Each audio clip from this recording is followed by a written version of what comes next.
요한은 하나님을 빛이라고 하였습니다.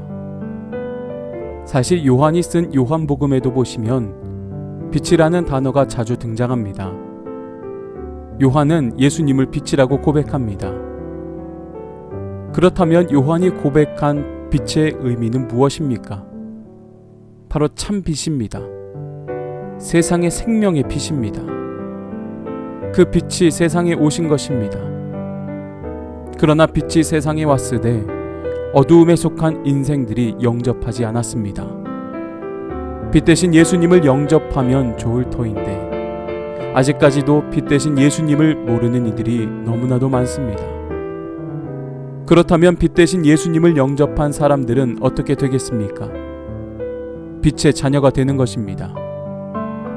바로 오늘 글을 쓰고 있는 요한도 그러했습니다. 요한은 자신과 제자들이 예수님을 직접 보고 만지고 그분의 말씀을 들었다고 했습니다. 그들은 자신이 생생하게 경험한 예수님에 대해 확신을 가지고 사람들에게 전했습니다. 이것이 빛의 자녀와 어둠에 속한 자들의 차이점입니다. 아직까지 어둠에 속한 자들은 예수님이 빛이라는 것을 전혀 알지 못합니다. 하지만 그 빛 되신 예수님을 경험하고 복음을 받아들인 자는 그 확신을 가지고 말씀을 전하는 것입니다. 예수님은 말씀의 현현이라는 사실을 알았기 때문입니다.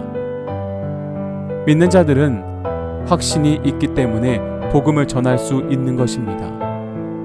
하지만 어둠에 속한 자들은 확신이 없기 때문에 복음을 받아들이지 못합니다. 이것이 가장 큰 차이입니다. 그렇기 때문에 오늘날 우리들은 형식적인 신앙인에서 빛 대신 하나님을 인정하며 확신을 가지는 그리스도인들의 모습으로서 성장해야 합니다.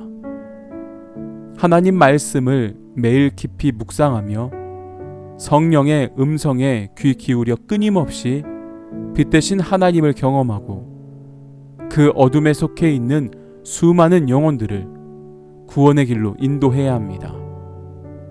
이것이 빛의 사명을 감당하는 자들의 귀한 모습일 것입니다. 오늘 말씀, 하나님은 빛이시라.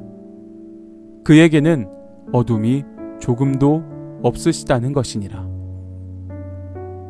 즉 예수님께서 이 땅에 오셨을 때 어둠이 조금도 없으셨고 이 세상의 어둠의 영향도 받지 않으셨다는 것입니다. 이처럼 우리들도 빛에 속한 하나님의 귀한 자녀가 된 것을 확신한다면 우리도 이 어두운 세상의 영향을 받지 말아야 함을 뜻합니다. 어두운 세상의 영향을 받는 것이 아니라 오히려 변하지 않는 빛의 소망, 그것을 붙잡고 우리가 이 어두운 세상을 변화시켜야 한다라는 뜻이기도 합니다. 오늘 저와 여러분들 빛 대신 하나님의 자녀, 빛의 자녀들입니다. 빛에 속한 자들입니다. 빛의 자녀로서 어둠 속에 들어가 빛으로 환히 밝혀주어야 합니다. 빛이 많으며 또한 밝을수록 어두움은 더욱 사라지고 밝은 빛만 존재할 것입니다.